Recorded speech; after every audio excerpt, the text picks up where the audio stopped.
Smithson, Mr. Roberts, and Mr. Holmes for inviting me to speak today.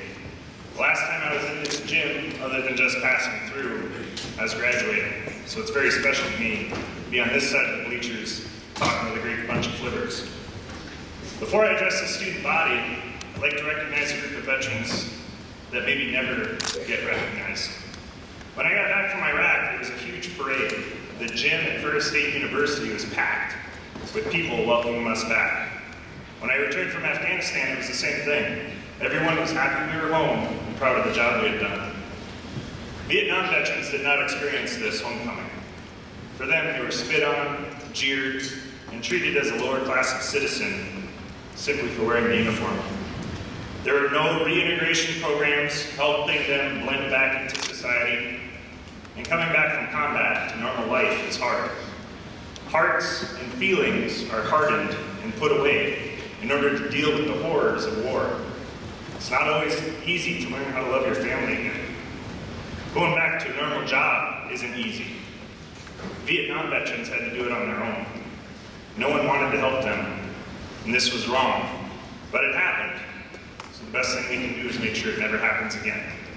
To the Vietnam veterans in the room who never received the homecoming they deserved, the least we can do in this gymnasium is welcome them home now. If you're a veteran of the Vietnam era war, please stand and be recognized today. Welcome home.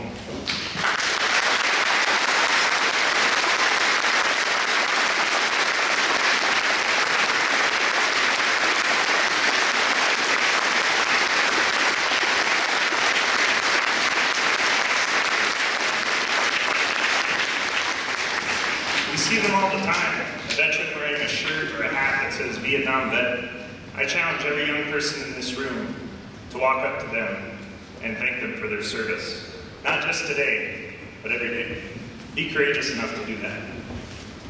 3 things I'd like to talk with you today, and these are ways you can honor the service of our veterans. Doing these things is the best thank you any of us in uniform could ever ask for. Item 1, exercise your rights.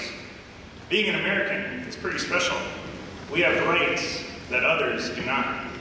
We can say what we want, worship whomever we please, protest, rally, and as long as it isn't interfering with anybody else, we can pretty much live our life however we want to. Do you really want to thank a veteran? Use your rights to the fullest. Worship whoever, however, and whenever you want. That's your right. Go to city council meetings. Go to school board meetings. Write letters to your congressmen and women expressing your views and concerns. That's your right. Have civilized discussions with those who see the world differently than you do. The past few months have really divided this country along idealistic lines, and it's gotten ugly. Some of my best conversations have been with friends of mine who see the world differently than I do. No matter how hard I try, I can't understand their reasoning. No matter how hard they try, they can't understand mine. It's frustrating, and sometimes it gets heated, but at the end of the day, we can agree on one thing. It is the sacrifices of the American veteran that fought for us to have those discussions. That doesn't get to happen everywhere. That's free speech. That's good stuff. If it was always comfortable, we would never grow. You want to thank a veteran? Thank them for your rights as an American. Thank them for your freedom to choose. Item 2, educate yourself. Before you go off and exercise those rights I just spoke about, make sure you know what you're talking about.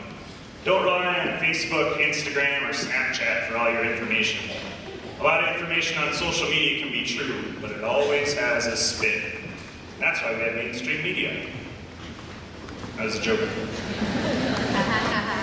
Watch Fox News, then flip the channel to CNN.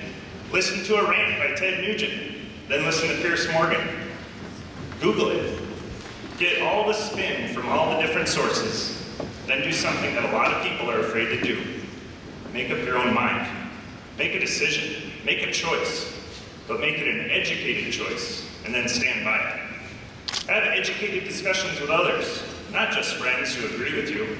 Have educated discussions with people who disagree with you. Get all sides of the same story. You'll be surprised at what you learn. The last thing I'd like to leave you with is this, item 3. Serve your country. It doesn't have to be in the military, but be a service to others. Volunteer to help a group of Cub Scouts. Get involved with your church. Go to a city council meeting. Be involved. Be an American. I have two quotes I use in my personal life all the time. One of them is from Anne Frank. If you're not sure who that is, educate yourself. Google it.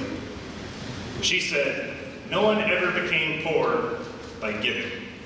And that is so true. It doesn't have to be, and it often isn't, giving of money. Give your time. You want to feel rich? Volunteer to bring dinners to those without families. On Thanksgiving and Christmas. You'll find so much joy in bringing happiness to those who are grateful. You want to be happy? Volunteer with the Cub Scout troop on Pine Wood Derby Day. There's more hooting and hollering with that group of 9-year-olds than you'll ever find at a NASCAR race. That's good stuff. Give yourself to others, even when all you have to give is your time. That's being an American. I've Googled the other quote I live by, and I can't find anywhere where anybody else used it, so I'm going to claim it as my own. Life is about relationships and experiences. That's the American way of life. We've been given this gift to be able to live however we wish. You can spend your Saturday on the couch playing Call of Duty, or you can go experience something awesome in the UP. Living in the Upper Peninsula, I always hear people say, well, there's nothing to do. That's wrong. Experiences don't always have to be extensive or expensive. It can be as simple as running up Pine Mountain steps. Good luck running. That's hard. Grab someone and go experience something. Go on that canoe trip. Go see that comedian. Go to a children's concert. Take your mom to the musical you know she wants to go to, but she'll never take herself. Go to the Ducks Unlimited banquet with your dad. Take dance lessons. Go experience something. When you have the chance to do something, just go. Go do it. We only have one life to live, and that's it. Many of us know somebody who was injured or killed serving this country, and I wear the names of 7 men on my wrist who never left Baghdad. They're no longer able to have those experiences, and their families only have experiences with their loved ones in spirit. How dare I miss an experience? How dare I squander a Saturday in the house when I could be out experiencing America? I won't let it happen. My parents are in the front row, and they can confirm that I'm always on the go. I'm always living my motto. Life is about relationships and experiences.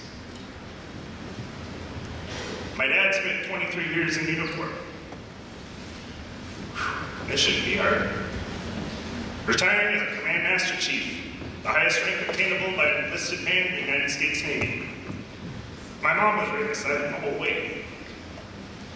Veterans like my dad and the other men and women in this room who spent the best years of their adult life defending this beautiful country is the reason we are able to enjoy this amazing American dream. While I'm still on this earth, I'm going to take advantage of every second. You should too. You want to thank a veteran? Go be an American.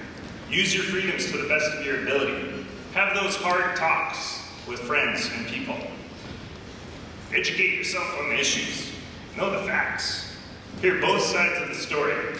And then do the most important thing you can do as a free American. Make up your own mind. Make up your own opinion. Stand for what you believe in. Lastly, if you truly want to thank a veteran, give of yourself. Help others, even when the only thing you have to give is your time. Life is about relationships and experiences. If you truly want to thank a veteran, go live your life to the fullest. Make your own American dream come true. Thank you.